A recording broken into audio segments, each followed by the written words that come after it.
was far from pretty or smooth. And you know what? What he had was far from enough for what the Browns needed. Dan, what's the latest on the Browns bringing back Baker Mayfield? Well, look, they're on the hook for almost $19 million, fully guaranteed for next year on that fifth-year option. So even if they wanted to bring in another option to play quarterback for them next year, they'd have to figure out what to do with that, what to do with Baker and his salary. So the Browns are going to have to make a plan this offseason for what they want to do at that position. There are some veteran options potentially available and some high-profile ones that we have talked about ad nauseum. The Deshaun Watson, Russell Wilson, Aaron Rodgers possibilities out there for some teams. But if you don't get one of those guys, then you have to assess, right? Do you pick up another option in the draft and try and groom him while Baker gets one more chance? Look, he has played hurt. There's no question about that. He's had that shoulder issue all year. It's possible that they do bring him back if they can't find a clear upgrade, but they do have that $18.858 million albatross on their salary cap that they have to do something about because they picked up that fifth-year option. So big dilemma for Cleveland. Neek, look, we've savaged Baker Mayfield all season long. He has not had a good year, far from it. But what should the Browns do with Baker?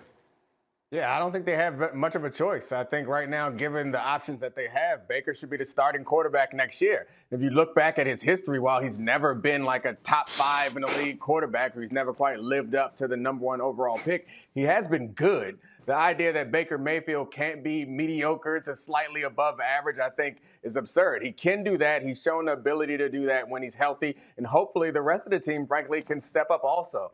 The defense didn't live up to the hype. The receiving core didn't quite live up to the hype that we thought early in the season. The only thing that kind of worked out for them was that running attack, which is about the running backs and the offensive line. So I think they bring Baker back. Stefanski goes back to the play action and run stuff that he knew works well, and hopefully a healthy Baker making consistently good decisions, which includes throwing the ball away when you're under pressure and not getting sacked from behind and getting hurt. Like, all that stuff is part of it. If they can coach some of that stuff out of him, maybe they can get him back to the pretty good Baker that he was at one point, and everyone else can step up and they can be the team that we all thought they were going to be this season.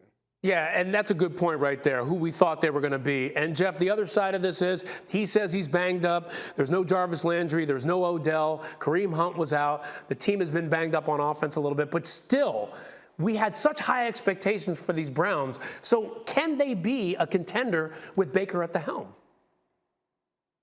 Yeah, they can definitely be a contender, and I think Dominique said it best. I mean, can he be an average to slightly above average quarterback? We've seen him be able to do that. He's won playoff games. He understands what it takes to get there, but it's going to require an effort around him to bolster that, right? It's going to be a good defense that did not live up to expectations. It's going to be about that run game and making sure guys can stay healthy in that game and then open up the play action pass. This was a organizational failure. It was not just on one player. And the other part of it, he was severely hurt in week 2 trying to make a tackle. I mean, that's a long season to play in the situation that he played in. Again, he did not play good football this season. He did not live up to expectations. The team as a whole did not.